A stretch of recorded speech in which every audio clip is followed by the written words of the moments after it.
Okay, so we've all been there, right? That microwave moment of truth. You take those amazing leftovers, maybe that perfect slice of pizza or some chicken that was just spot on yesterday. You pop it in, hoping for quick magic, and like a minute later, disaster strikes. The pizza crust, it's somehow both tough and soggy, and the chicken is, I don't know, rubbery. Why does this super fast tech using actual electromagnetic energy fail so often on texture? It feels personal, like it's ruining dinner on purpose, but it has to be physics, right? It absolutely is physics, and that's what we're diving into today, the deep molecular secrets behind that microwave texture problem. We're pulling from quite a bit of research looking at how microwave energy messes with proteins, starches, and the overall feel of food. And the key thing to grasp right from the start is how different it is. Your oven, that's external heat slowly working its way in. Microwaves, though, that's internal. It's molecular physics happening inside the food. The energy talks directly to the molecules. It can even change structures before the food feels traditionally hot. Okay, let's break that down. If it's not old school heat transfer, how does the microwave generate heat so fast inside the food itself? What's actually happening, like molecule by molecule? Well, there are basically two main things happening at the nanoscale simultaneously.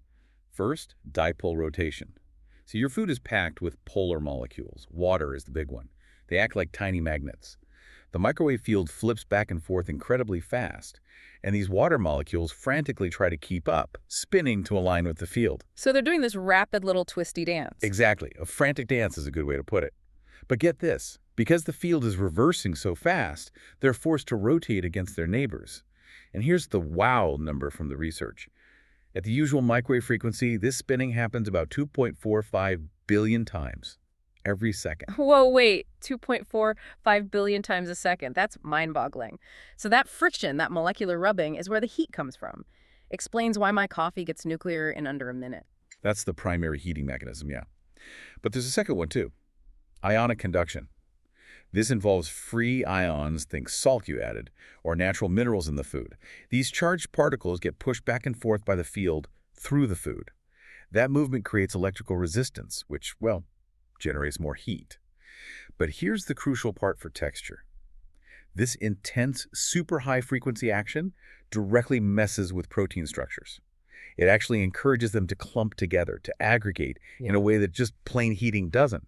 And this starts happening even before the food gets super hot. Ah, okay. So the speed, the internal action, Yeah. it's the source of the magic and the curse. Which brings us to the main event, the culinary catastrophe. Why is my delicious chicken turn into something I could, like, bounce? Yeah, it really boils down to that speed and the temperature difference between the inside and outside. It causes internal boiling. Because the microwave heats the core so much faster than the surface, the water deep inside can actually go above boiling point, 100 degrees Celsius, really quickly. This generates a huge amount of steam pressure internally. But wait, if it's boiling inside, how come the plate isn't scorching hot? Usually the food is lava, but the plate is just kind of warm. That's the classic microwave weirdness, isn't it? It shows how different the energy delivery is. The heat is being generated inside from that molecular friction, the air, the container. They don't absorb the microwave energy in the same way, so they stay cooler. But that intense internal pressure is really bad news for food structure, especially in things like bread or anything starchy.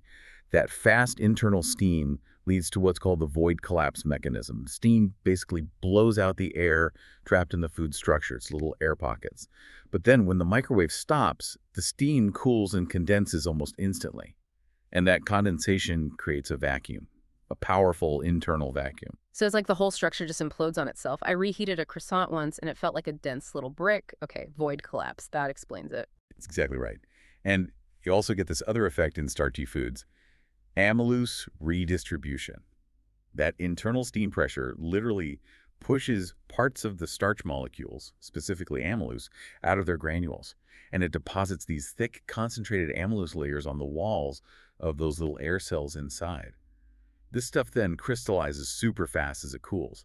And that rapid crystallization is pretty much the main reason things get tough so quickly right after you microwave them. Okay, that covers the dense, chewy, sad texture for bread and pasta.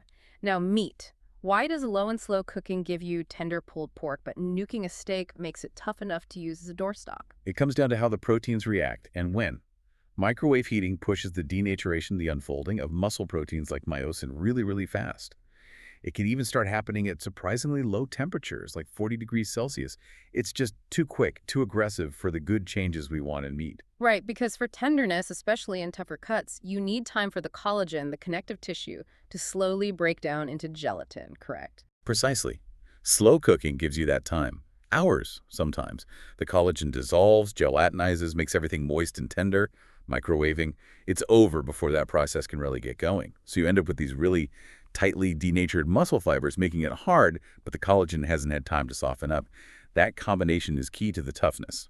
Plus, that rapid protein denaturation squeezes out water. It reduces the meat's ability to hold on to moisture. Research shows cooking losses can be huge, sometimes up to 45%. That's where a lot of the dryness comes from. Okay, so the very physics making it fast also makes it tough and dry and uneven. Let's talk about the patchiness. Why the hot spots and cold spots? Ah, yes, the bane of microwave cooking, unevenness. This is down to the physics inside the oven cavity itself. It's called the standing wave problem. The microwaves bounce off the metal walls, right? And they interfere with each other, like ripples in a pond. This interference creates fixed patterns, areas where the waves add up, making intense high spots, and areas where they cancel out, creating cold spots. But isn't that what the turntable is for? To move the food through those spots. It helps, yeah, it definitely helps, but it's often not a perfect fix. The patterns are still there, stationary. Your food might zip through a hot spot too quickly, or maybe it lingers in a cold spot. And you get weird effects too, like the corner effect, where energy seems to concentrate in the corners of square dishes. And this unevenness isn't just annoying, it's a genuine food safety concern, those cold spots. They can be areas where harmful bacteria, things like Listeria or E. coli, might actually survive the reheating process if the overall temperature isn't high enough everywhere. That's a really important point. Safety first, so you absolutely have to make sure all of it gets hot enough. Absolutely critical. The guidance from the FDA and USDA is clear. Reheat foods to 165 degrees Fahrenheit, that's 74 Celsius, and make sure it's that temperature throughout the food. No cold spots allowed. Interestingly, some research suggests that just adding a bit of salt, sodium chloride, can sometimes help. It boosts that ionic conduction we talked about, potentially improving heating uniformity just a little, which could help kill microbes more effectively. Okay, it sounds like microwaving is just fraught with peril for texture and safety, but hang on. Amidst all this, there's actually a surprising silver lining, isn't there? The research points to a kind of counterintuitive health benefit. Yes, this is the big twist, the major upside.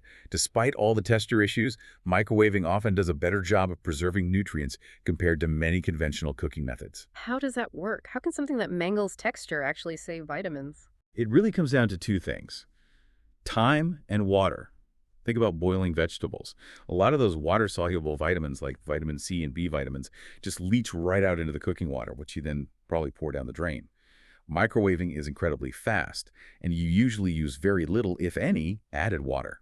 So there's just less opportunity for those nutrients to degrade or get washed away. Studies consistently show this. For example, you get significantly higher vitamin C retention with microwaving compared to boiling or steaming.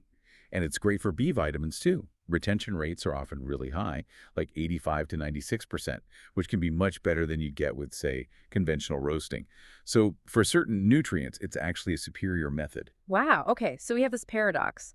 Amazing speed and nutrient retention, but terrible texture and uneven heating. So how are the engineers and food scientists actually fighting back? How do we fix the standing waves and the dreaded void collapse? Yeah, the focus now is really on tackling both uniformity and texture, using some pretty clever engineering. We've moved beyond just basic turntables and those little fan things, the mode stirrers. Those only help so much. Today's solutions are more sophisticated. We're talking about things like multi-waveguide systems. Instead of just one microwave source, you have several, beaming energy in from different directions. And they use advanced phase shifting techniques. Basically, they carefully control the timing and alignment of the microwave beams to actively disrupt those standing wave patterns, smoothing out the energy distribution. The big engineering goal is to get the temperature variation across the food, what they call the coefficient of variation, or COV, down below 5%. That's pretty uniform. Okay, that tackles the evenness. But what about crispiness? How do we get back that crunch we lose when we reheat, say, fries or anything with a crust? That's always the biggest texture fail for me. Ah, the crispiness problem. That's where active packaging comes in. You've probably seen it. Think about those special microwave pizza boxes or the sleeves for frozen snacks. They often contain something called a susceptor film. It's usually a thin metallic layer designed to absorb microwave energy very efficiently. But instead of just heating the food directly, it converts that microwave energy into intense surface heat right where it touches the food. Like a tiny disposable frying pan built into the package. Exactly. It mimics conventional searing or baking heat right on the surface. This gives you the browning and crisping that microwaves normally just can't achieve on their own. It's how you get crispy pizza crust or non-soggy spring rolls from a microwave. So looking even further ahead, how smart can these machines get? Are we heading towards a microwave that actually knows what food is inside and adjusts itself perfectly? That's definitely the direction things are heading. The development of intelligent systems is really exciting. A big part of this is moving away from the old magnetron technology. We're seeing the rise of solid-state microwave sources. These are basically semiconductor-based generators. They offer incredibly precise control over the frequency, the phase, the amplitude of the microwaves, much more control than the old on-off magnetron. This precision allows for much better energy distribution and uniformity. Plus, researchers are now using really powerful computer simulations, things like FDTD methods, which stands for finite difference time domain. It lets them model exactly how microwaves will travel and heat within complex food shapes before you even build the oven. They can predict hotspots, design better oven cavities. The future could even involve sensors that monitor the food's properties, maybe even texture, in real time, and then adapt the power and frequency on the fly for optimal results. That really does sound like a future where the microwave stops being just a dumb box with a timer and becomes a genuinely smart cooking partner. Okay, let's boil this all down. What are the three key things you should really take away from our deep dive today? Right, takeaway number one, microwave heating is fundamentally different. It's not just heat. It's about molecular motion, that dipole rotation causing instant structural changes, messing with starch, making proteins clump right from the get-go. Second, those texture problems, you hate the toughness, the dryness, they're direct results of that process. Internal boiling, the void collapse and starchy things, and proteins denaturing too fast for things like collagen to soften nicely in meat. And third, don't dismiss the microwave completely. Remember the big upside. It's often fantastic at preserving nutrients, especially water-soluble vitamins, simply because it's so fast and uses less water. So, continuing to study exactly how this electromagnetic energy interacts with our food at the molecular level seems absolutely crucial if we want to finally nail down how to get the speed and efficiency without sacrificing texture. Which leaves us with a final thought for you to chew on. If these next-generation intelligent microwave systems really can monitor and adjust their cooking power in real time, precisely controlling that molecular dance to prevent damage and ensure even heating, could the era of the rubbery leftover finally be over? Will that day-old slice of pizza finally get the glorious, crispy, perfectly reheated second chance it deserves?